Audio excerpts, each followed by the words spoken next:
Though a torch is not strictly necessary, it would certainly help you find your way through the dimly lit shrine.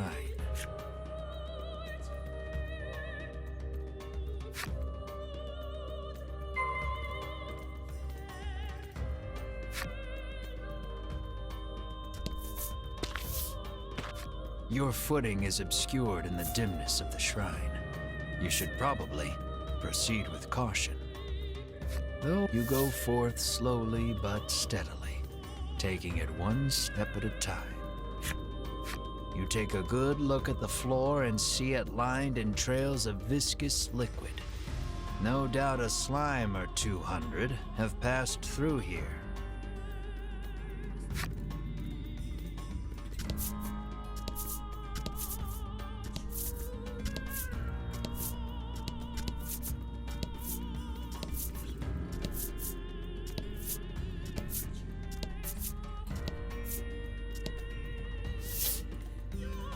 It looks like poor Mr. Flobby is being held captive by the Mystery Man. Hand over that slime, you shout to the man in the dark. You speak as if I kidnapped him, he remarks, curtly turning to face you. When your eyes finally adjust to the surrounding darkness, you realize the man's clothes look eerily similar to Melanie's. Melanie's mouth falls open in surprise. It seems the man has noticed Melanie as well. It looks like the two know each other.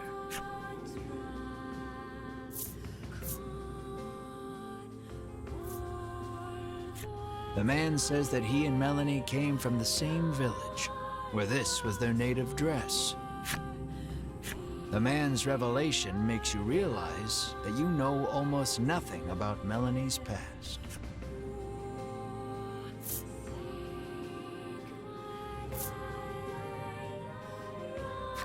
You ask Melanie about her hometown, but she holds her tongue. Then the man speaks. With forbidden magic, our clan has ensured the dragon, he begins, when Melanie cuts in. She rattles on about the man, telling you that he is Vince, a lunatic obsessed with the dragon. Vince resentfully claims that he is searching for the noble dragon to protect it. You ran away from home with your tail between your legs, he ridicules. Enraged, Melanie lunges at Vince. You have so many questions, but realize that the most pressing matter is getting Mr. Flobby back. So you ready for battle? Careful, he won't go down easy.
During the fight, Vince asks, "Do you know the truth about that village?"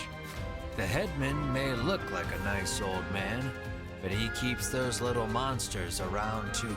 He begins, but before he can finish, Winifred, Hedwyn, and Berwyn of the Ivory Order appear.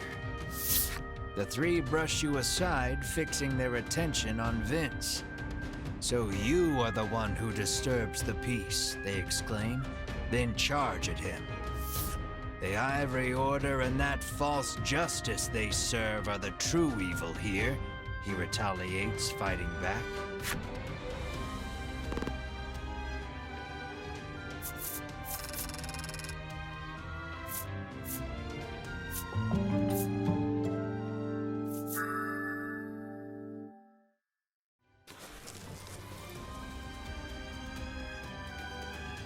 Seeing the two parties occupied with each other, you realize this is your chance to grab Mr. Flobby.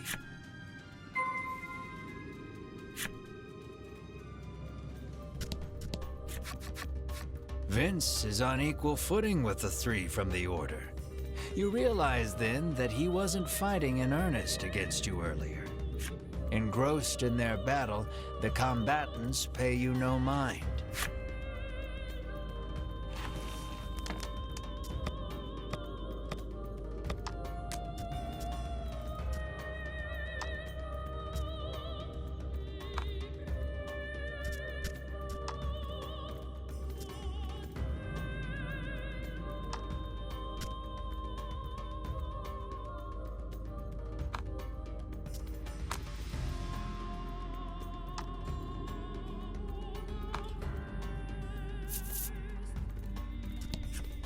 Perhaps wary of humans, Mr. Flobby dashes out when you draw near.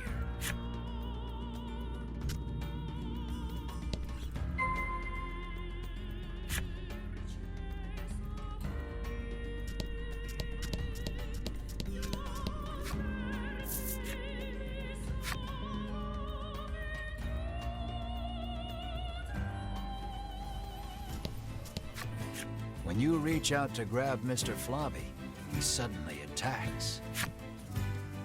Lower Mr. Flobby's stamina to calm him down.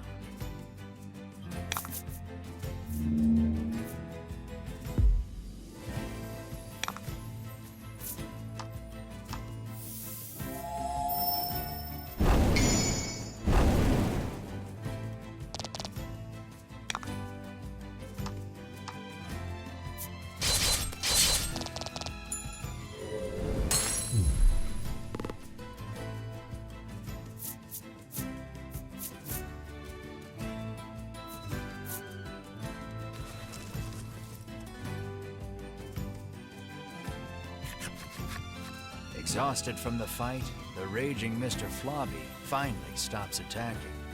But it seems he hasn't yet come to his senses. He glares warily at your party. Find something to help return Mr. Flobby to normal.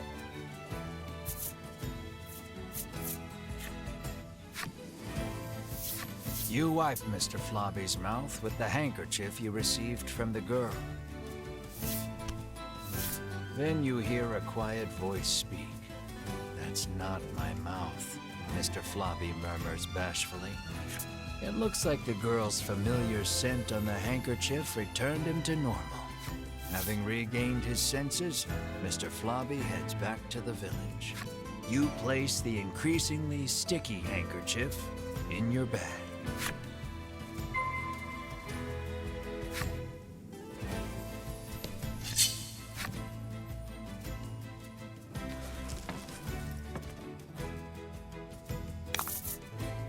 Don't hold back.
Lappy approaches and tells you that Mr. Flobby has returned.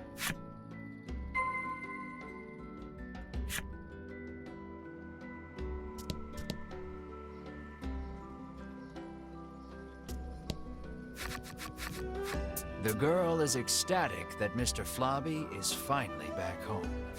"I'm happy for you," Melanie says with a smile as she returns the handkerchief. The girl bows her head and thanks you deeply. Mr. Flobby looks as slimy as ever. You just hope it's a happy slime. "The headman wants us to bring Mr. Flobby to him. Would you mind?" you ask. "Of course not. But bring him back soon," she answers with a bright smile.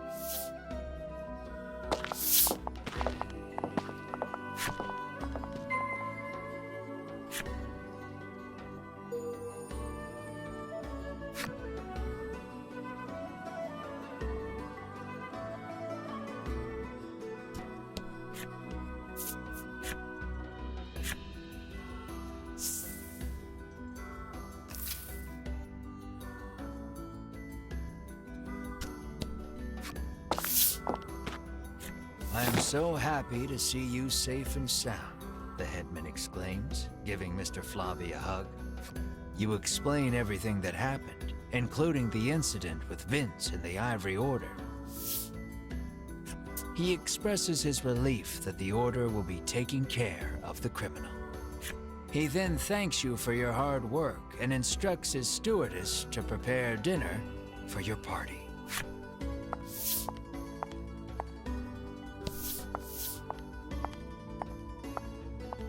You can feel your collective mouths watering at the sight of the lavish meal before you. You, Mar, and Ridis immediately dig in. You aren't sure where you find a moment to breathe among all the feasting. "Please, eat to your heart's content," the headman insists with a smile. Once your belly is full, you realize that Mr. Flobby is gone. And then... "Room for dessert?" the headman asks, offering you a plate of slimy jelly. You feel your stomach churning at the very sight of it. The color strikes you as familiar, and the stickiness sends a shiver down your spine.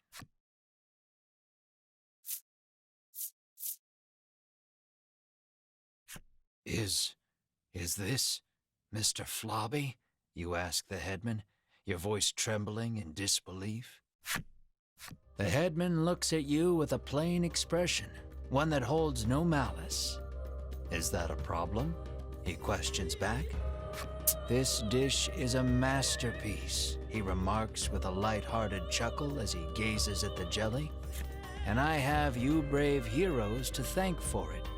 Had you not brought that slime back, we would not be able to enjoy this exquisite dessert."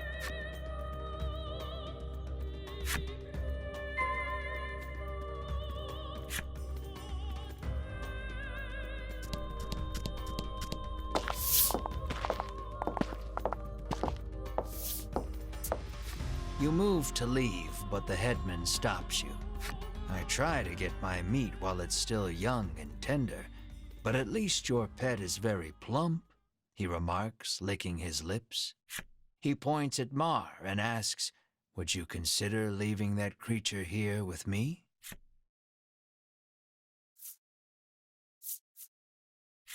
"Never," you refuse flatly, not bothering to hide your discomfort.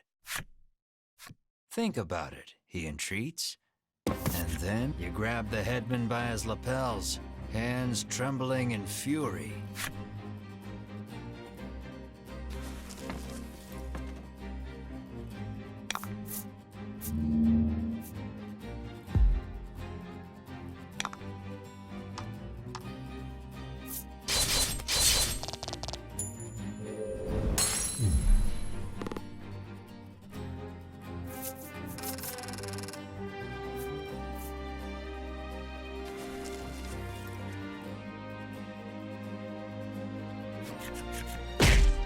You pummel the headman with all your might.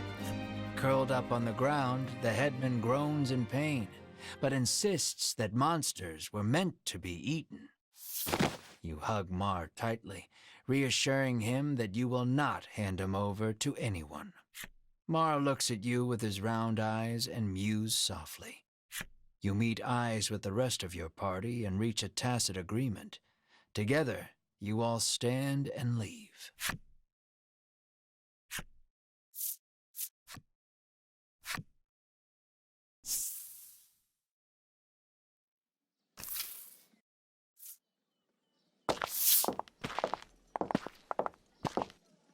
As you are about to leave the headman's house, though, the old man suddenly charges at you from behind. But Mar, the keener of you two, is quick to block his path. With a crash, Mar and the headman tumble to the ground. From the headman's hand falls a small blade. It clatters to the ground, covered in blood.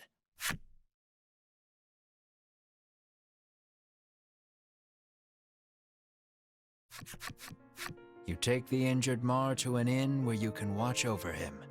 You gaze at the unconscious Mar with concern. Despite the shallow wound, no amount of medicine seems to rouse Mar from the bed.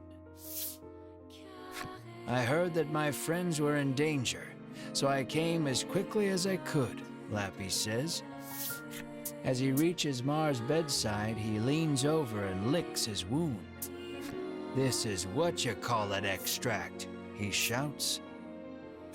He explains that it is a poison extracted from a certain monster. If it enters the body, it drastically reduces one's stamina. Hearing those words, you realize the headman's blade must have been coated in this poison. Mar's condition starts to make sense. "Isn't there anything we can do?" Melanie asks. Lappy's eyes widen in realization before he places his mouth over Mar's wound and begins sucking. He then puts the what-you-call-it extract into a bottle and hands it to you.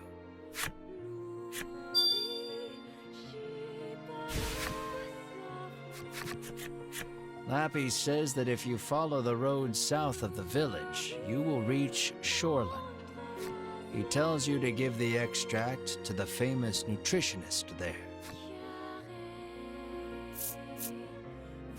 Realizing that you are at fault for this, you don't hesitate to undertake the quest.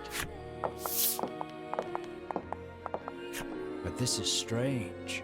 The extract comes from a monster, so it should have no effect on one, Lappy remarks with a curious tilt of his head.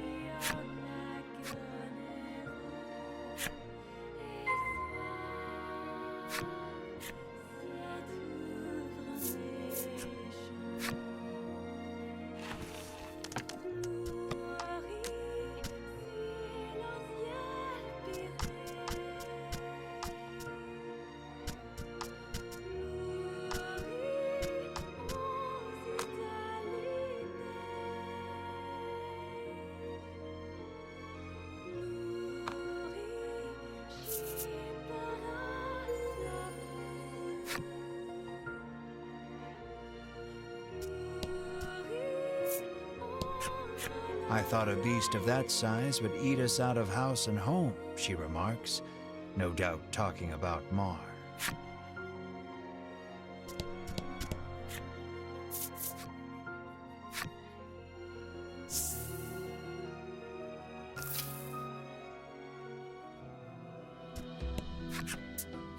The girl sighs. "You're dirty again," she says, wiping a slime's mouth. "Mr. Flobby, you're alive," you exclaim in glee. "This is Mr. Globby, Mr. Flobby's cousin," she tells you.